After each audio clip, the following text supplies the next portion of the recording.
can take a Good second. morning, Abdul Butt. How are you today? I'm good, Derek Seguin. How are you? I am great. I'm feeling for some bacon or no bacon. Bacon, no bacon. Bacon, no bacon. Bacon, no bacon on the Comedy Here Often platform. Yeah, man, we're rolling on this thing, eh? We're getting a little bit more professional. The video quality's looking better. The audio's sounding good. Yeah, we should do a clean bumper. Welcome to Bacon No Bacon, brought to you by the Comedy Here Often Network.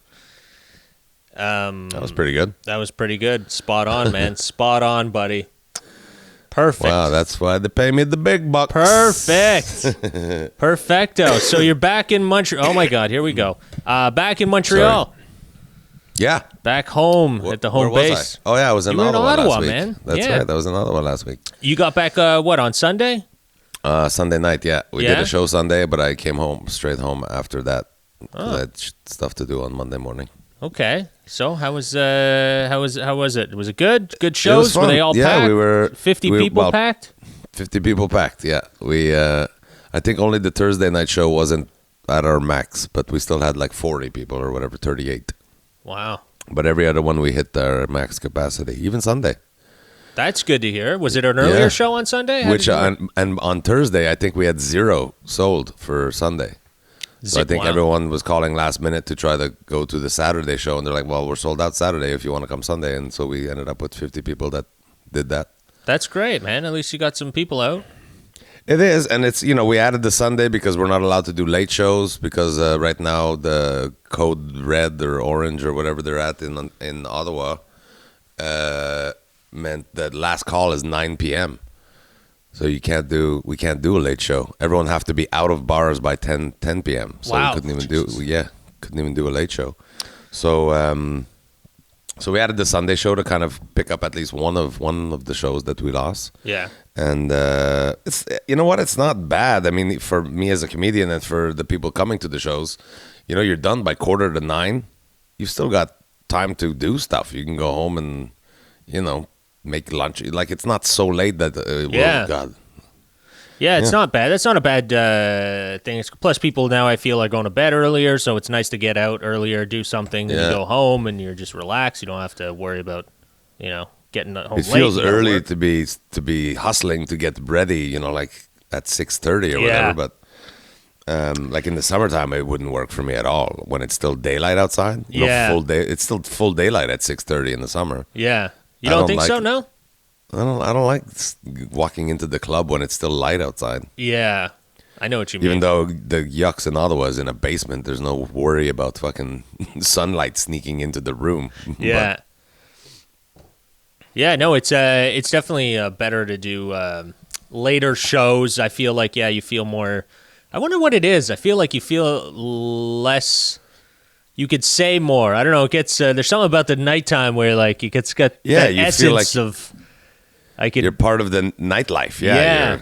This is a nightclub, not a afternoon fucking spa. Yeah, we're going to say some shit in here. That's what it feels like. We're going to say some shit. We're not going to be worried about it because it's nighttime. The kids are in bed. Although now it must be weird doing the Zoom shows. Have you done Zoom shows where there's kids in the room? Mm-hmm. Oh, wow. Gross. Yeah. How do you do that? Do you tell them can you get your kid out of the room? Can you... No, I just tell them you are a very terrible parent because I say cunt a lot. I say cunt all the time, and your kid is going to hear it, and he's going to be fucked up. You're a horrible parent. How dare you? It must be weird, to just have kids in the room watching you on Zoom while you're doing stand-up. What a weird fucking scenario, yeah. I got an email, actually, or a text from Tyler Schultz in Winnipeg, the guy that runs Winnipeg, the Rumors Club. Okay. They've been shut down too in Winnipeg. Apparently things took a turn there, so they're doing Zoom shows just to remain, relevant, alive, and present in their market. He asked me to do a Zoom show. They did one. I think they did one last night, and they're doing them. I think every Friday. Yeah. I've got corporate Zooms next Friday, so I wasn't able to do it. But maybe the one after that I'll do. But it's like just to show, like, even the bubble in the Maritime took one dickhead. God. And the bubble burst. It's yeah. I haven't seen. I didn't follow up to see how it burst and what happened. Is that what it was? Was there one person kind of? Or? It was like like a get together, like a private gathering. Yeah. But like that broke the rules. So I think they said there was 90 people at this private gathering. Oh God. And it rounded. So maybe it was a communion or who knows what it was. Right? Yeah. But from there, those 90 people went off to various bars. They all split off. Oh no. Went out. So yeah, so it ended up being propagated in several different establishments. Oh so man.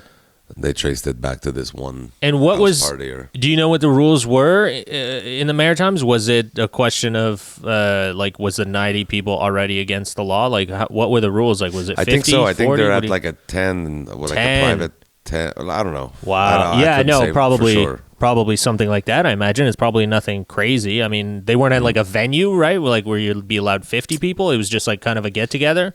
I didn't get all the details. Okay. It's Gosh, just, what a fucking Jesus. Yeah. And they were so close, you know? So and that's all it takes. Apparently I think it was a Quebecois person that brought it in or something. Of course. It still falls on us. Oh God, the Quebecers are just weird. there we go. There it is. Been There trying it to is. get that one out for a while. Baby's been burped. The Quebecers, man, we've been getting a bad rap. And dude, I think it's just they're not taking it serious. I feel like in Quebec, especially, I went to in certain areas. I find the small regions or whatever.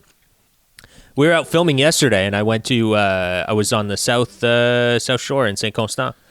Oh. And and I went. I had to drop off. I had a package for FedEx. My laptop. I had to send to FedEx. I had to bring it. So I dropped it off, and the FedEx, which I've never knew this before, the FedEx is in a Super C. I've never seen that in a grocery store. No, me neither. Yeah, they have like a locker. I just Googled it, and I show up, and I'm like, a Super C, and then they've got a sign outside. So I go, okay, it must be here. And then you go in, and they just have like a lockbox, basically. So they open the lockbox, you put your package in. a drop-off Yeah. thing. Okay, and then the guy will come pick it up at the end of the day. So I brought my laptop there, and it was just like people were it was packed. People were like totally not the mask, like half down. One guy had his mask, like this old French dude had his mask flipped up like this. I was like, dude, you're totally not. Your mouth is fucking half open. What are you doing? You're blind. You're wearing a blindfold, basically. You're wearing a blindfold. Yeah, he doesn't understand the concept. Je comprends pas. But yeah, Angela and I were talking about that yesterday. Is that they're going to bingo halls and shit. Like, what the hell's going on? like obviously we need grocery, whatever, but thousands of small business, being restaurant and bars, Yeah, are shut down. yeah. And yet Walmart and Costco and and you go there and there's no social distancing. Oh, no, People there are isn't. Fighting Yeah. to get at the grapes, and so I don't know. It feels like, again, I mean, I don't have the solution. I think it feels we're losing a handle on it. For the economy, it feels like we're again, even in the midst of a pandemic, we're giving special privilege to the already mega rich, right? Like the Walmart. How about shut Walmart? Yeah. Right? And open the small local bookstore, open the small,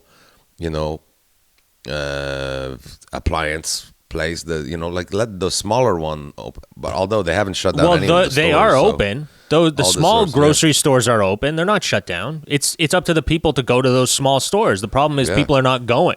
People are using that, they didn't shut them down. Go. Stop saying go. Just go do your groceries at that small fruit store. They're still open. Yeah. I think it's we're losing track. I think we're looking for excuses or complaints, and everybody's upset. But small stores, I don't think are shut down unless you're selling something that is non-essential, like literally non-essential. But otherwise, you're allowed to go to a small store and buy your fruits and vegetables. And like we go to the IGA, like, we can go to Big Box. We go to the IGA here. It's a family-owned IGA, and it's small. It's not gigantic, and so we go there, And there's no other small places in town. But my dad goes down. His friend owns a fruit store in close to, I think it's like close to the Jewish General, like in Côte St. Lucish type of area. Okay. And he supports him, man. He buys all his fruit from them from every time. He goes there every week. He drives down and gets all his fruit, and they're super nice. They put it all in a basket for him in a box, and they bring it out. Like they're doing, you could do that. It's not a thing that nobody could do. I mean, people are just, I think we're losing a handle on like ourselves. The government's kind of still trying to follow the same guidelines, but I think people are slowly starting to like untwine and go, fuck it, or I don't care anymore, or I'm tired. And because like the government says it's fine, so let's go to Walmart. It's cheaper there and whatever. And you do one stop. You don't got to do 10 different stops. You go to a bookstore, a fruit store, so you get everything at one place. I mean, that's why the place is so successful to begin with. But the bottom line is that they've shut all the restaurant and bar. Yeah. And yet the numbers are not changing. No, and yeah. It's been over 2 months now. So it's not the restaurants and bars. Try something else. Yeah. Yeah. Well, the thing that we have to try is the people not getting together in their homes. That's what we need to do, because that's really where it is getting transferred. You just finished. You said it right. Perfect example in the Maritimes. In the Brunswick. That's exactly what's happening. It's the people getting together in their houses going, well, nah, it's not us, fuck, don't worry, buddy. Come on over, man. The fight's on tonight. The fight's on, man. Come over, man. We're going to hang out and fucking... No, that's the point. We're not supposed to be doing that. But I mean, if that's all they do, it's not a big deal. But they do that, and then they go to Walmart and fucking restaurant and or then a they're bar or whatever. And they're not going to keep their circles small. Like, I get it gets annoying. Like, I would love to just have a small circle. I'd love to have like, okay, you're allowed to see 2 of your friends, and that's it. And then your 2 friends choose. They have to just stay with you, and that's it. Like, you can just have a small group of people that get together, then it's fine. But we're all just going, well, just us, man. We're gonna hang out with the 3 of us, right? And then tomorrow I'm gonna go hang out with like 4 other guys, and then maybe I'll go to like my friend's house the day after and watch fucking boxing. So it's just like it doesn't fucking stop because people don't understand the concept of propagation. Just don't go to a bunch of other places. I get if you want to break the rule a little bit. It's so annoying to just stay at home and not see anyone. So you want to just go outside, see your friend from a distance, hang out for an hour outside, have a cigarette, talk to each other, whatever. That's fine. But then you're like, oh, I'm going to go see another guy after and another guy. I was watching and I'm gonna lick them all. Yeah, well, dude, I was watching someone podcast in the States, a comedian, and they were just like, yeah, you gotta stay home, wear your mask. Yeah, I don't want to name names, but yeah, they're like, stay home, don't try not to go out too much. If you do, go wear your mask. And then they're talking about celebrating Thanksgiving, American Thanksgiving, and they're like, oh, I'm going to go. I got 3 houses I'm going to. I'm going to go to this guy's house. We're going to get together. Don't worry, we'll be wearing masks. And then we're going to go to the next guy's house to see him. And it's like, dude, you're doing it all wrong. Like, it's not exactly what you should be doing. But, man, well, I don't know. I hope people just fucking get it together and, like, understand. Just get patience, man. I know it sucks, but just find the patience. Stay with your family. It's really starting to suck more and more, but... How is your mom's place doing where she is, the residence? They haven't locked the first wave. They locked them in. They weren't allowed to leave even. Like they locked the garage. They couldn't drive out and stuff. This time, at least, they're still free to go do grocery and stuff. Okay. But we're not allowed to go visit. There's no visitors allowed. Wow. So can your mom technically leave to go like she can. visit I told her, I told by? her to take an online plumbing class so that she would be allowed to come to fucking fix my drain. Excuse me, it's the only way I can visit with my mom is if she's a plumber or some other essential service. But see, that's what's annoying is like those are the things that we should be allowed to do and we could be allowed to do if people would just not fucking go party. Like seeing your parents is important. Seeing anyone elderly that needs a little hand to do stuff is important. But I mean, hanging out with your friends all the time and different ones, it's not fucking helping this situation. No. I'm doing a, believe it or not, I was the chosen one. I'm doing a campaign for the government of Quebec to tell people to shut up. To tell people to stay home and so because of the new rule there, the September shut up. They might listen to this, man. I'm a great spokesmodel. Man, because of the thing on December 24 to 27, we were allowed to have up to 10 people for the holiday dinner or whatever. Yeah. But the principle is they understand that it would suck too hard. It's just too much. So you're allowed to have people at your house up to 10 to be reasonable. Yeah. Is that the whole family? In a lot of cases, no, it's not the whole family. I mean, we live in Quebec. I see some families in Quebec have 17 kids in them, you know? Yeah. So, but the trick, like you said, and it's to keep the people that you love the most safe, the people that you miss so much that it would suck too bad to not be able to see. Do it for them, right? Yeah, exactly. If you're expecting your sister and your mother and their family to come on Christmas Eve, as of like the 15th of December, as soon as you finish work, as soon as your holiday start, just stay home. Yeah. You know? One person go to the grocery store masked up and careful and sanitize and then again, I think the government is pretty well obliged employer to prolong. Often we start back on the 4th or whatever of January.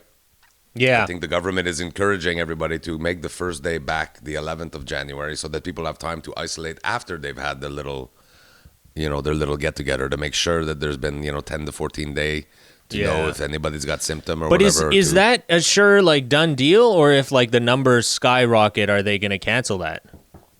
Well, it's a done deal. I mean, I start shooting it tomorrow. So no, but like I know your contract is a done deal. Shoot the ads, and then all of a sudden we need to shoot new ads. The new ads have got to say like, no, everything's canceled. Everybody panic. Well, again. I mean, they're gonna shoot them and hope for the best. But if it does get canceled, then they're just gonna not air the commercial. That's all. But you'll get paid, I imagine. You signed a contract yet? No. Dude, you got to sign that contract. Yeah, remember the last time the government of Quebec that with Lotto Quebec. Remember I got fucked with that. Right. I kept 6 Friday, Saturday. Off the books. Yeah, but that was because they said it was a done deal, and then a month before they're like, yeah, no, finalement we're gonna go with somebody in house. Like, what? Man, dude, that was anyway, but no. Yeah, let's not get into that. I can't see the like you said, people are already not being careful, so I can't see numbers skyrocketing. I would honestly though, I would like to see try something different, something like speak to the people. Like, okay, this isn't working.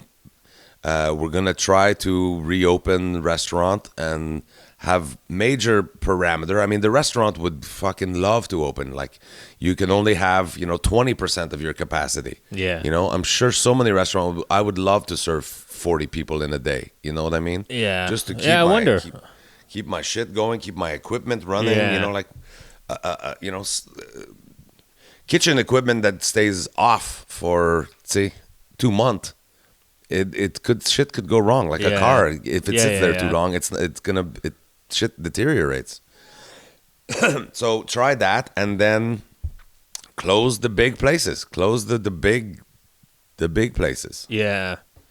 Yeah, it's a very sticky situation with a lot of schools. Like, they're trying something with the schools. The school are they're closing a week earlier. Okay. For the holiday. Yeah. Like the distance learning, they're going to be distance learning that last week. Okay. Which, let's be honest, you remember being in school the last week before the holidays or the last week before summer vacation. There's not a lot of teaching going on. Yeah, right. Yeah, it's mostly just pizza parties and hanging out. Yeah, shit like that. Yeah, that's so I don't think they're losing pedagogically. I don't think they're losing out on a lot of things.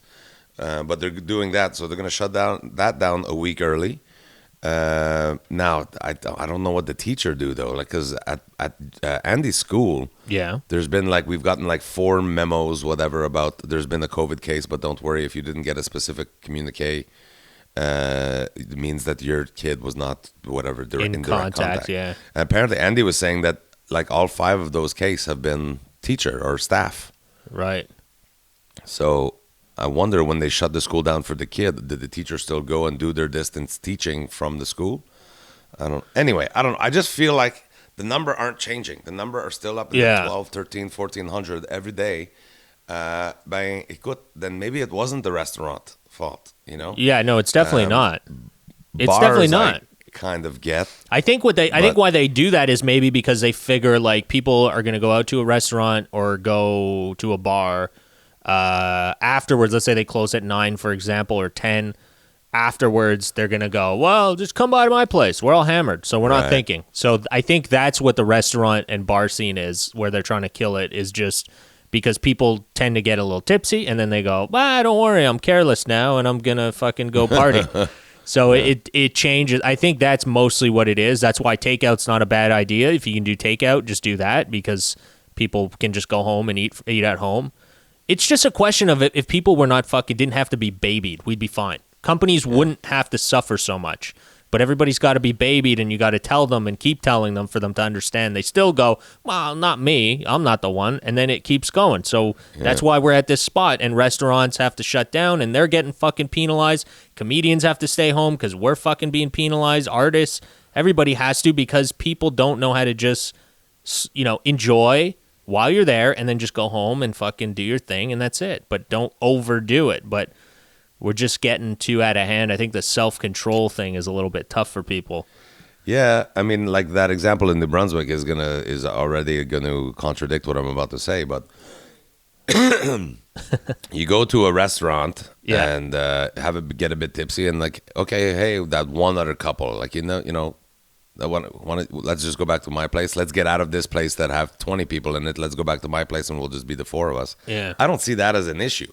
The issue is where people either feel symptom and they're like, I'm sure it's nothing, and then okay, no, this is a time to be over vigilant. You have a sniffle, va chier, Chris, don't see anybody. You know what I mean? Yeah. Like I keep, because the whole smell and taste symptom, like when you smell, I'm like, I don't know if I have a great sense of taste to begin with. I'm a smoker, and I'm like, I taste something and I'm like, this isn't what it normally tastes like, and then oh, good, it's just passé date, it's just expired. Oh, good. That's why I'm just giving myself fucking salmonella. I don't have the COVID. Did you switch gears here and go to the old getting screwed by companies? Did you see the Dave Chappelle little thing he put out on Facebook? How cool is that? Yeah, that was pretty wild. I don't know if people saw it, everyone saw it, but yeah, Dave Chappelle basically put out like sort of a mini, not special, but like a mini set of him calling out the Comedy Central for making him sign a contract that didn't really give him any royalties or anything at the end of the day, and now they're just pumping out the shit out of Chappelle's show and making money off of it, and he's not getting a dime. I think it's because he was in breach of contract, so they don't have to pay him the royalties after the fact, because he broke the contract. Mother of hell. Yeah, that's so bad. what happened was... If that's what happened. Comedy Central sold it to Netflix, and then Netflix started running it all without him even knowing. Like, it's one thing to, like, you're in the breach of contract, so we don't have to pay you the royalties. That's fine. Me semble, it's just courtesy. The show is called Chappelle Show, starring Dave Chappelle. Maybe a little fucking greeting card saying, Dear Dave, look for yourself on Netflix coming this week or whatever. Yeah. They didn't even tell him. Like, he all of a sudden is on Netflix, and he's like, what the fuck? Chappelle. So Comedy Central didn't let him know. Netflix didn't let him know. And in Netflix defense, they probably assumed that he was notified and that maybe he was getting a cut of it. Like, Netflix is just negotiating a thing. And then Dave called Netflix because he's been working with Netflix, right? He's done like 3 specials or 4 specials for them. So he called them and said, you putting that on there, here's the story. And those people treated me very badly. They didn't even tell me that they had sold you the show.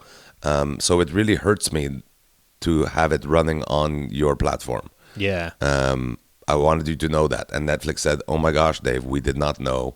We are taking it off. And they took it off the platform. Yeah, it's a great move, man. I think it's good for them, and it sucks for him a lot, man. It sucks. I mean, I think coincidentally, did you get the email this week that Netflix is going up by $3 a month? No, I didn't. They got to recoup that money that they put out for the Chappelle show, I guess. $3 a month. Netflix is going up to $18.99 fucking Netflix, you assholes. Now you're fucking charging us. Fuck Chappelle and his feelings. No, I want my $3. I think we've all been, like, I think if you've been in show business long enough, everyone's experienced a fucking dick move from a company like that. And it hurts. Watching it, I was like, oh, yes.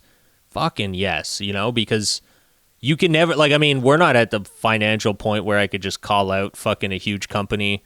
Right. And just, say what even though sometimes I say things that I probably shouldn't, but we're not at that point where you could do that. And he is, and man, did he ever get screwed.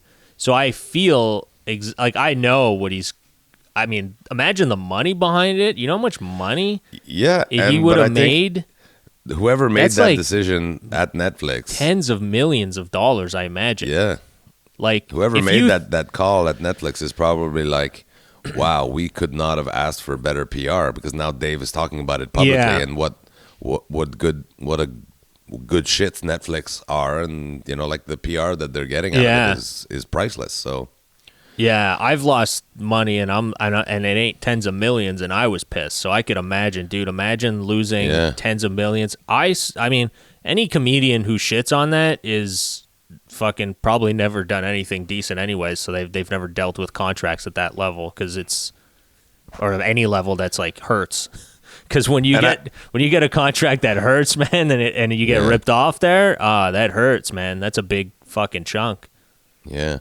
Yeah, it's a lot. That Lotto Quebec thing, it was that's a lot. 50-some grand that I lost. Yeah, I've lost. Yeah, call. Man, it's in one phone call. That's it, and people don't. But hurts. I wonder if Netflix and Chappelle will continue to talk, and Netflix maybe be like, listen, I know legally we don't owe you anything, and we did pay Comedy Central this amount of money for this. If they did, I don't know if they did. I wonder if they'll say, I wonder if they'll say to Dave and be like, Dave, is there an amount of money that we could give you for pain and suffering or whatever that would make you not be hurt if we put the show on the network? Yeah, I mean, it's content for them. So I mean, if they have to pay him out of pocket on the side, I mean, I don't think that's a terrible. I mean, if it was me in that position, I'd be like, yeah, sure. I mean, I don't see how you're going to get around it. I mean, I don't know. You think he's going to?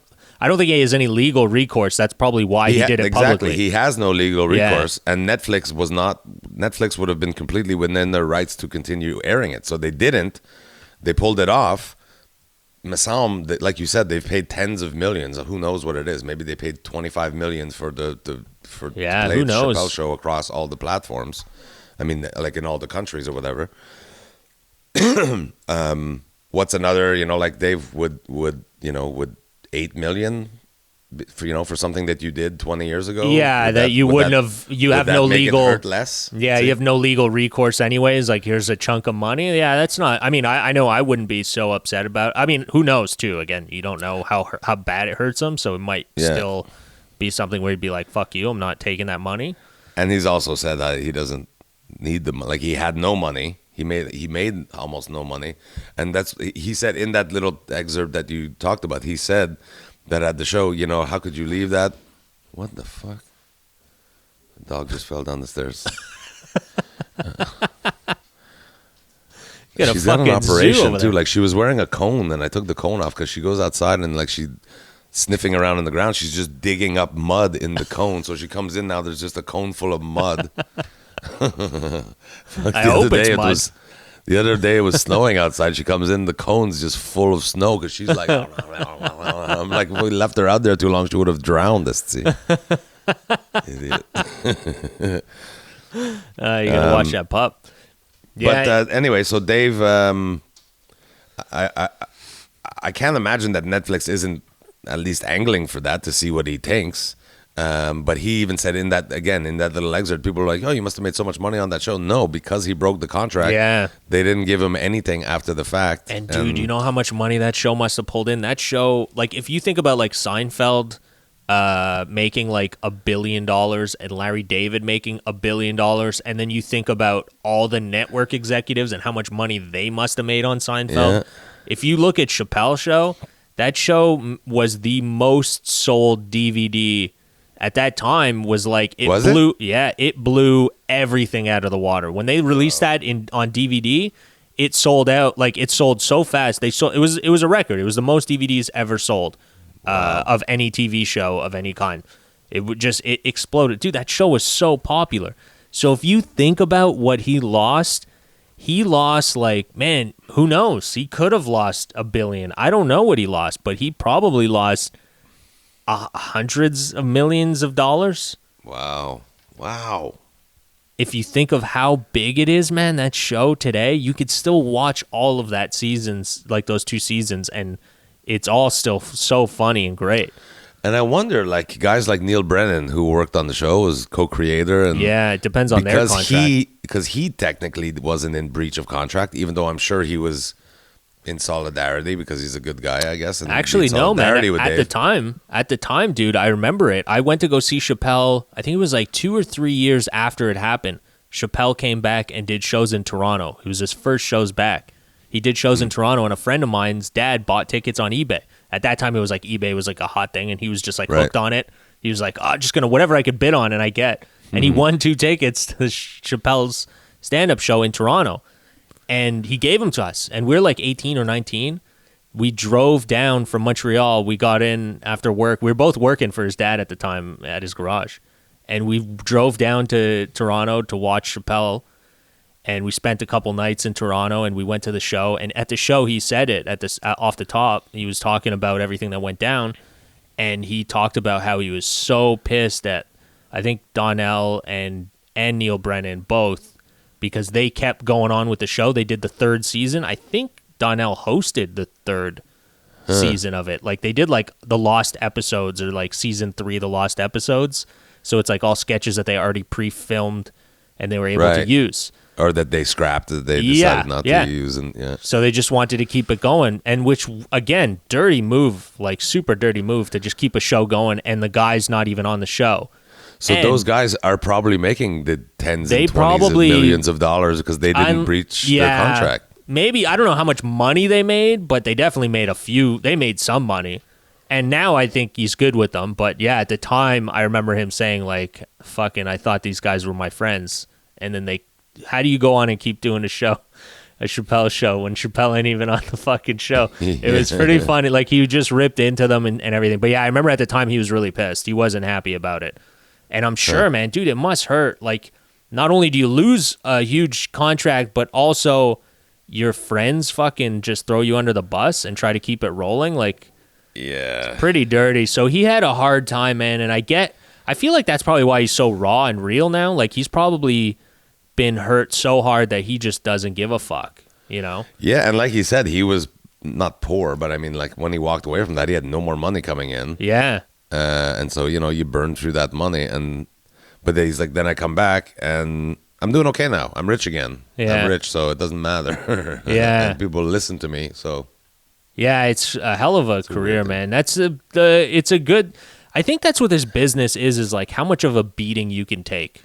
Like, you take a beating in this business, no matter how successful or like whatever range you're at, you take a beating. And I guess the longer you stay in, the longer you could take a beating, like, it's basically what just, describes your longevity in this career. I mean, I guess it's a fucking dirty, like, dude, you had a contract and it gets pulled from you. Like, what your contract, I remember at the time I was like, oh, that's like a lot of fucking money, man. Like, it just disappears. Like, and it's off a bullshit thing where it's like maybe the producer's friend was like, they changed directors, and the director was like, you know what, I think I'd rather go with this guy because they're friends. Yeah. And that's it. You just lost a gig that you were fucking not signed, but like you were all lined up to do. You thought it was going to go through. You're super excited about it. It hurts. It toys with your emotions, that's for sure. Well, and in his case, he came to that realization that, oh my God, they're not laughing for the right reasons. They don't like these sketches for the right reason. They're laughing at the minority struggle and the mistreatment of African Americans. They're laughing at that. Yeah. I'm trying to make fun of it to raise awareness, and it's totally, even these executives who are supposed to be smart are missing the fucking point. It's like, I can't do this anymore. Yeah. Fuck it, I'm out. Yeah, so he pulled the plug on himself. Anyway, that said, Richard Pryor is my favorite comedian of all time. Yeah. But lately, I've just been re-looking at some of Chappelle's work, and I'm like, this guy, he may be the greatest of all time, because he not only hilarious. Remember that couple of years ago when Nanette, I think it was called. Yeah, Hannah Gadsby. Yeah, she won the comedy thing of the year, and it was great. But I was like, I don't know how comedy this was. But now that it's good for her. It's great because she was saying something, and it was at times quite funny. Yeah. That's where Chappelle is now. He says such real things. Yeah. And yet we'll have a joke in there as well. Like, there's no reason why you have to, if you're talking about something serious, it doesn't have to be serious from start to finish. People are able to, it almost helps to get the point across. 'Cause you're like, oh God, I'm feeling uncomfortable now. I'm starting to feel uncomfortable. Yeah, you got to build good, it. a dick joke. Good, a good dick joke. And then I'm like, okay, I'm feeling more at ease. Yeah. He's the fucking greatest. And his tempo, his he's just so His cool. rhythm. He's like, his rhythm and the way he can hold the story. I've got this. I have got you guys, and I have a good point to make. So I am super. I know in 15 minutes where I'm getting to. Yeah. So all of this is just fucking. I have CZ this thing. Yeah. And he holds you anyway.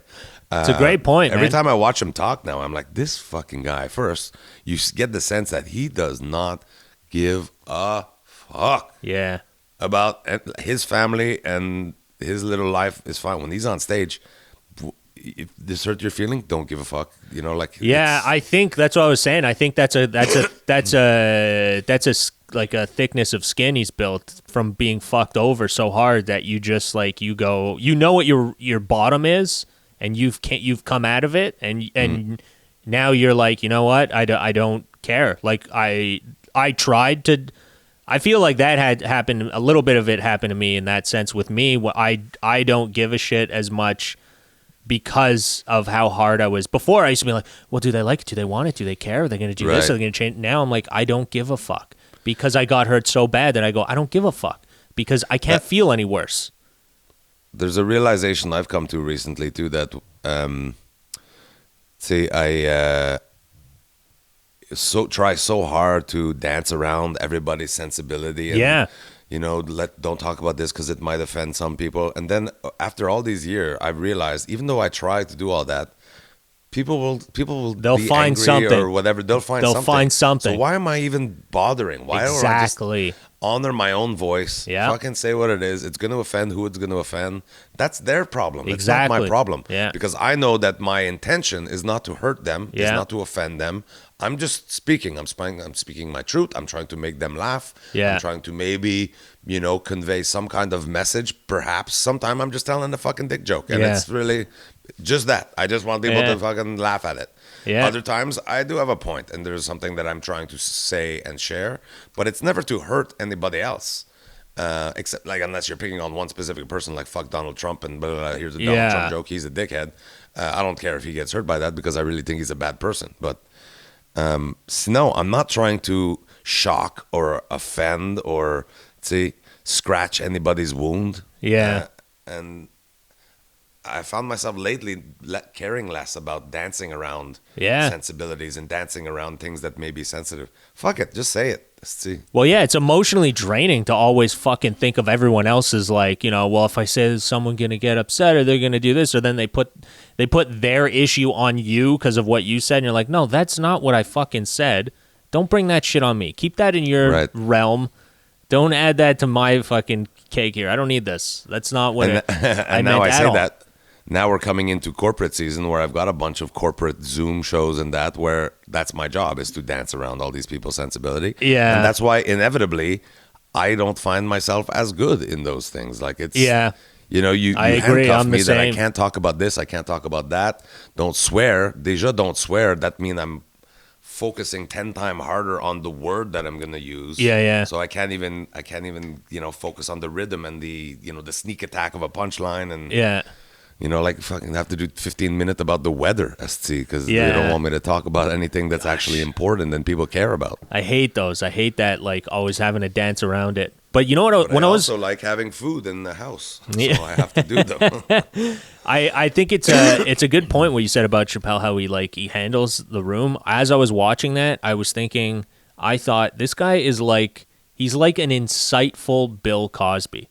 He can hold a room like Bill Cosby. I've only ever seen Bill Cosby do this, man. And watching it, I was like stunned at how well he can hold a room. Yeah, he's tell his down story a lot now, eh, Dave? Yeah. Yeah, Sitting down, sitting down a smoking. lot. Yeah, just hanging out. Yeah, it's very Cosby like. It's very Cosby in the sense where he can just hold a room and he's not nervous or he knows where he's going. He's super confident, knows where he's going, knows what he's going to say, exactly like you said. And yeah, but he's very insightful. Cosby will like hit you with these quirky little jokes throughout his story, but Dave Chappelle hit you with the jokes. But at the end of it, you get something that makes you think. You're very clear on his point of view on whatever it is he was just talking about. Anyway. Yeah. He's very good at holding a room. It's very Cosby-ish with some That's fucking. a good point. It's like a mix of Cosby and fucking George Carlin. Pryor. Because Pryor was talking about, like, as much as Carlin pushed the envelope and revolutionized stand-up, Pryor really talked about the unspeakable things, the bullshit things that people don't talk yeah. about. Where Dave will too. Dave will do it on some private things, but more on just things that in general that people shy away from because it's so. Yeah, it's so risky to talk divisive. about now. Yeah, you can't say anything about certain things. So yeah, it gets a little bit. No, I think it was great. I think it was really cool that he did that. It was fucking awesome to see. And you got to somebody give props standing to up. Netflix too. You got to give props Yes, to Netflix 100%. because legally they had no obligation. They cherished their relationship with this man more. Well, yeah, than- you don't want to piss off Dave Chappelle, dude. When you're making fucking, you know how many specials that guy is churning out on Netflix, and like that's a moneymaker for you. Like you're not gonna piss him off. I mean, that's like. But it wouldn't be surprising for executives of a network to not have the foresight to realize that. Oh, yeah, fuck, for we're sure. in our legal rights. Fuck Yeah, you, and yeah, then yeah. realize 10 years later, oh my god, that was the day our business went out of fucking Yeah. business when we fucked Dave Chappelle over, and then all of a sudden he went over to Hulu or whatever. And now Hulu's whatever that network Imagine was. being that one Kramer as executive, that one executive that made that bad move, and now Hulu's the fucking king of the streaming world. You're like, you go down as that Crave. asshole. Crave took over the world. Crave. Dave Chappelle moves on to Crave. That's funny, man. That's fucking funny. Yeah, it's but yeah, you're not gonna ruin the relationship with him, man. That guy has been a moneymaker. Because if you think about it, he can probably do like, remember like Louis C.K. did at the start before everything went down. He started just selling his special on his website, and he made like a ton of money doing that, like just millions within a For week. $5 too. For He was only selling it $5. for $5. So Chappelle could do that, no doubt. He could just put that on a website or anywhere and just sell it all. Oh, is your dog? Can we? Yeah, she's gonna throw up. Can we take a timeout? Yeah, we'll take a timeout. A little timeout. Timeout, everybody. Timeout. Timeout. Offense. Sorry about that. That was my fault. I had a little bit. There was a little jump cut there, but it's just because I went. Did the dog puke? The dog. She was. And I had way too much to drink last night, so I was starting to feel like.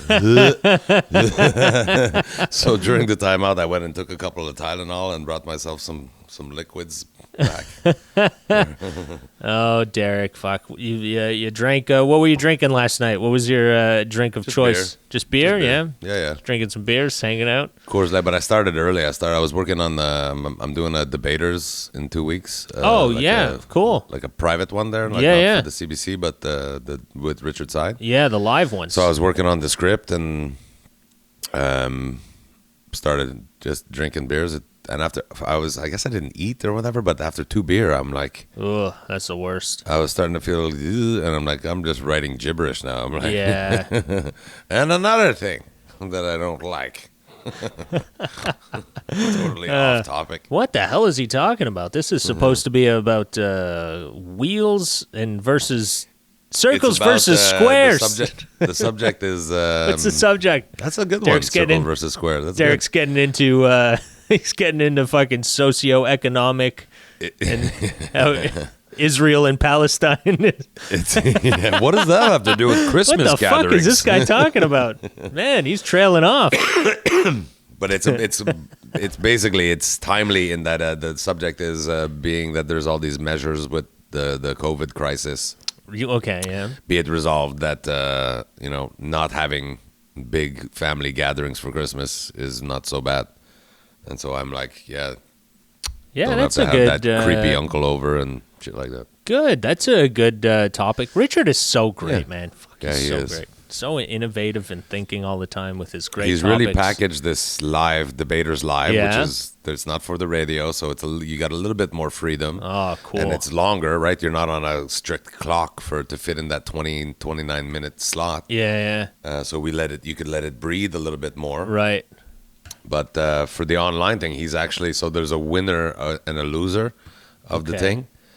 And he he bought a little trophy on Amazon so that at the end of the debate, both me and Erica, who's who I'm debating against, when Steve announces the winner, whoever is the winner has somebody to pass them the trophy. Oh, Like cool. Steve will go off camera like that, and then I'll have Angela here and oh, thank you, I won the trophy. That's hilarious. Like Yeah, He's clever. Cute little things like that, and it goes a long way. The production Yeah. value wise. For sure. It makes it fun and interesting, and people are... Smart guy.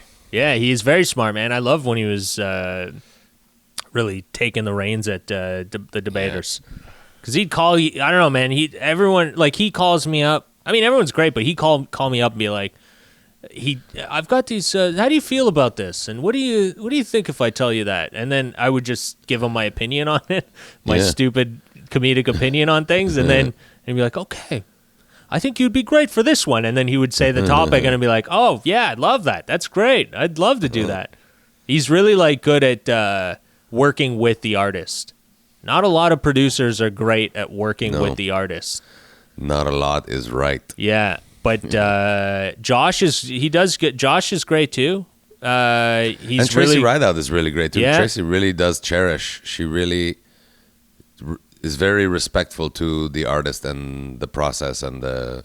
yeah. It's good when you get a She's good cool. producer, man. To work like it's so rare that I've had that. Especially at CBC to find Ye- a good producer at CBC. Yeah. Yeah, you know what, man? A lot of the ones I had were, at CBC, I had some good ones. There's some bad ones, but when you know how to work with an art, like now that I think about it, like more consciously, like I feel like when I was doing stuff on 22 Minutes, Corey Gibson, who I worked with on that, man, we worked so well.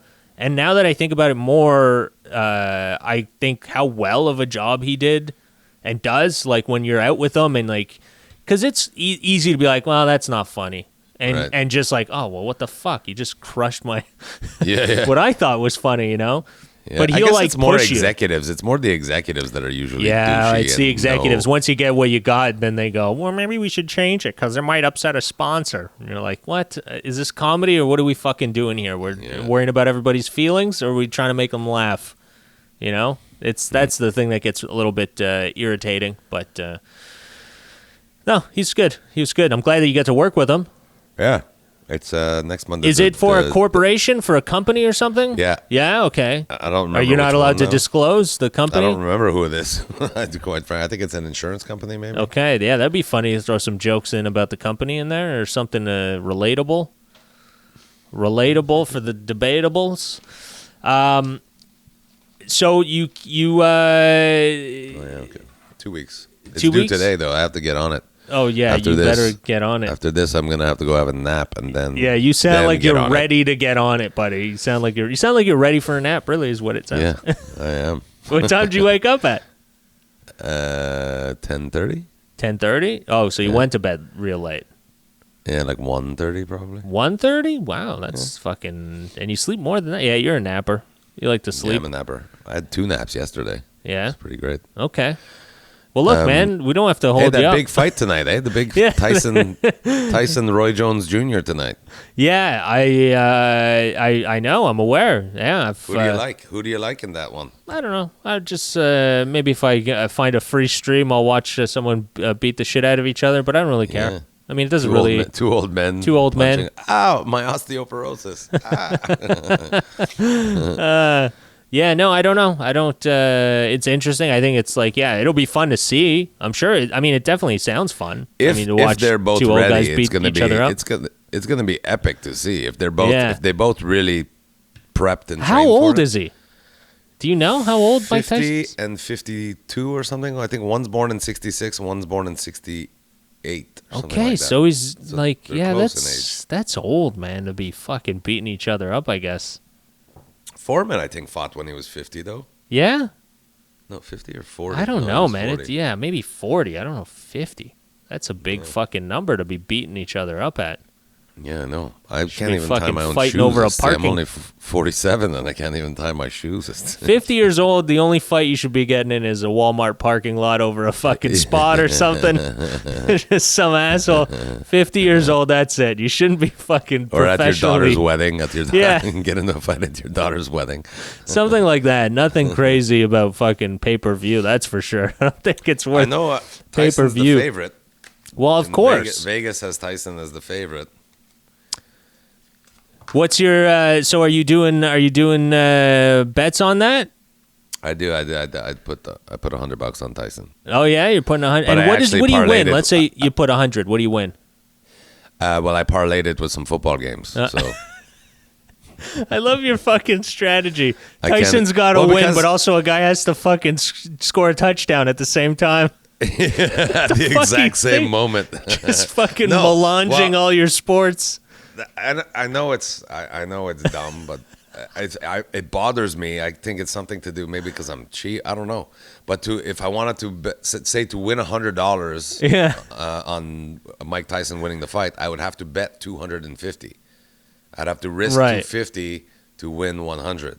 Yeah. But it's just that's the only thing that have to happen. The way that I do it, which is probably not the best way. No one's saying that I'm a fucking no, nobody at all gambling is genius. saying that. No one is saying I that. don't think anyone's ever said that. So the way that I do it, I think I have Tyson. I have Tyson and the Rams and the Packers and the over in the Titans. Whoever the Titans are playing this week, I can't remember now.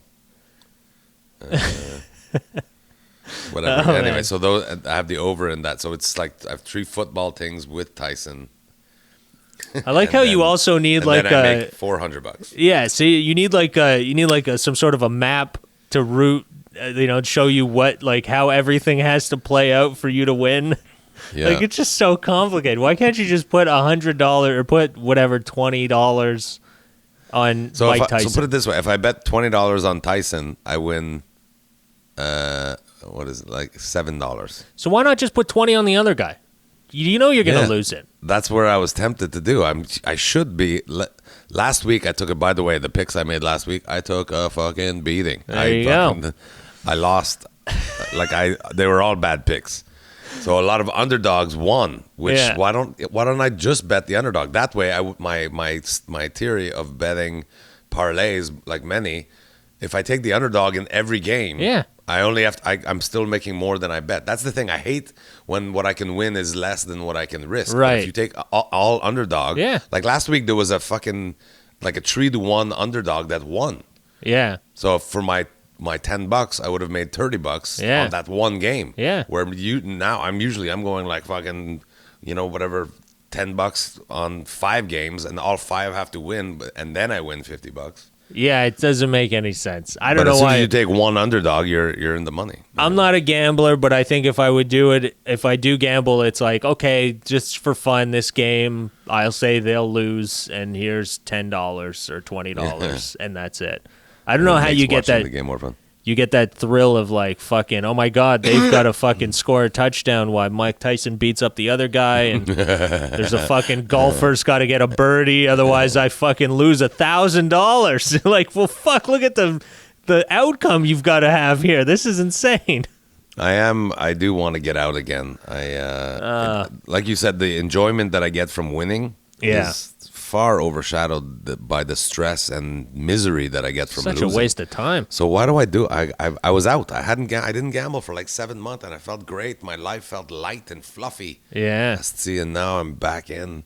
So now the goal is now just to get down to 0 with the bookie and then just start watching football for fun again. Yeah, just enjoy the sport, man. Just enjoy the fucking game that you're supposed to be enjoying and loving the sport, you talk about the guy who could throw a pass and catch a ball and do it all. That's what's supposed to be fun about it. Watching the talent of the athlete. Not fucking gambling the money. Then He started broke. last week. That guy that you're talking about, Taysom Hill for the Saints. Yeah. He started and he won. They won the game last week. See? Wasn't And, that fun to he's- watch?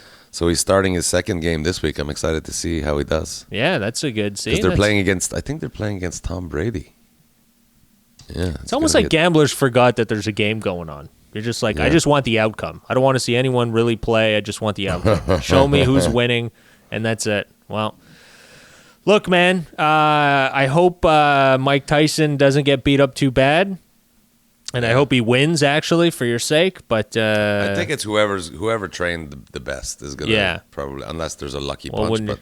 When you're getting up there with 50-year-olds, it's definitely whoever took their medication this morning. Yeah, I hope nobody dies. Jeez, that's scary too. Whoever remembered to take their medication will be fine. The other guy might be a little dizzy. Dude, are we rounding it up? Are we doing picks? You want to do picks? Are your picks going to be relevant? You're doing picks for next week? It's tomorrow. Well, tomorrow's not going to air, so you're not going to be relevant. Nobody's going to... Unless we want to see if you win or lose. Yeah, that's what's been going on. Let's do it. Let's do the picks. We'll get our timing back in so that we get these up in time for the football games. Go through the picks and let's see. Okay, so we had Thursday for Thanksgiving, the Thanksgiving games. We had... What the fuck just happened? No, what? You already lost. Is that what happened? Yeah. Did you already lose your bets? I lost the lineup.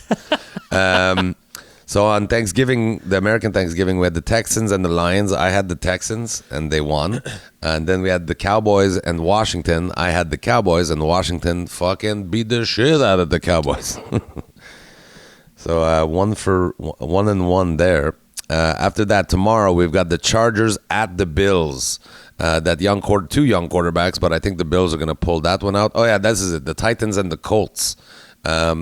That's the one I have the over in to go with Mike Tyson. The Titans are such a good team. I think it's going to be close, but I think the Colts are going to come out of that one victorious. But I predict over 45 points, I think, in that game. Okay. Panthers at the Vikings. That's a tough call too. I am going to take the Vikings in that game. Teddy Bridgewater's still hurt. So I'm going to take the Vikings over the Panthers. The Browns at the Jaguars. I think the Browns are going to walk away with that one. The Jaguars are they have too many injuries. The Giants at the Bengals. The Bengals quarterback, Joe Burrow, went out with a blown out knee. It was not fun to watch. The Giants have picked it up the last few games. I think the Giants are going to beat the quarterbackless Bengals. Cardinals Patriots. This is interesting. I think this is going to be a high scoring game too, although the Vegas is calling it at like low 40s. Cardinals Patriots. The Patriots always find a way, but I do think the Cardinals are hot. The Cardinals did that. Did you see that last second Hail Mary pass? No. Against the Bills? The Bills scored the go ahead touchdown with like 28 seconds left in the game. Pulled ahead. The Cardinals take the kick, flub the kickoff. They have one play left in the game.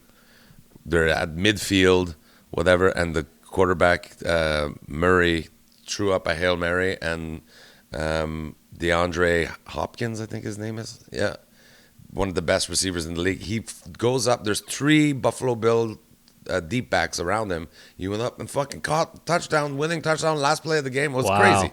2 touchdowns in the last 20 seconds of the game. It was crazy. That's so I think the Cardinals are too hot right now, and Cardinals over the Patriots. You heard it here first. Dolphins, Jets. I think the Jets are just done for. The Dolphins are going to handle them. Raiders, Falcons. Falcons just don't seem to have that winning touch. They put up a lot of points, but they can't win games. John Gruden's Raiders look really good. I think the Raiders are going to beat the Falcons. Saints, Broncos. My man Taysom Hill. I really love this guy. The Saints are going to handle the Broncos, although the Broncos have been playing well lately too. But the Saints find a way. 49ers at the Rams. The 49ers are still beat up. The Rams came off a pretty good, well-coached game last week. The defense was great. The Rams are going to beat the 49ers, I believe. Chiefs, Buccaneers. Now, this is great. The new guy, Patrick Mahomes, meeting the greatest of all time, arguably, Tom Brady, the new guard and the old guard. I'm going to give it to the Chiefs, even though they're playing in Tampa. I think Patrick plays well in the nice weather, so Chiefs over the Buccaneers. And then Bears-Packers tomorrow night, the night game. The Packers are going to, I think, beat the shit out of the Bears. Although the Packers haven't been playing great the last 2 weeks. They've come out with wins, but they're due for a big Aaron Rodgers day. Then Monday, wow, there's a game on Tuesday this week. Monday, Seahawks, Eagles. The Eagles are so crap. The Seahawks are going to beat them in their sleep. Seahawks over the Eagles. And then on Tuesday, we've got the Ravens and the Steelers. The unbeaten Steelers and the underperforming Ravens. The Ravens have lost like 3 games that I'm like, wow, you guys are losing. You could lose games. The Steelers are just too good right now. They're too good. They're too well coached. I think the Steelers are going to hand the Ravens, I think it's it will be their 3rd loss in a row. And they're playing in Pittsburgh. That's right up. If they could have a snowstorm, that would be right up their alley. It's going to be great. So the Steelers over the Ravens, and that's where we're at for Week 12. There we go, man. Let's hope best of luck, my friend. Thanks. Best of luck with the bets, and I hope they all hit. Thanks, buddy. Yeah, man. We'll keep doing your thing, buddy. We'll keep in touch. We'll talk next week. Too. Be safe, everybody. Don't forget to wash your hands. James is starting to do the dishes. Hey, man, just washing our hands. That's all. That was perfectly safe, on cue. Right when you said, "Don't forget to wash your hands," She's like, okay, the fucking okay. sink just turned on. Give my best to your parents and your wife and everybody. Yeah, be man. well, be healthy, have a great week. Same to you guys be over safe, there. everybody. Be kind. It's a time of year that we should be more kind. Do something nice for somebody and see what happens. Just do it from 6 feet away. Yeah. Of course. All right, man. Take care. Cheers. Have a good week.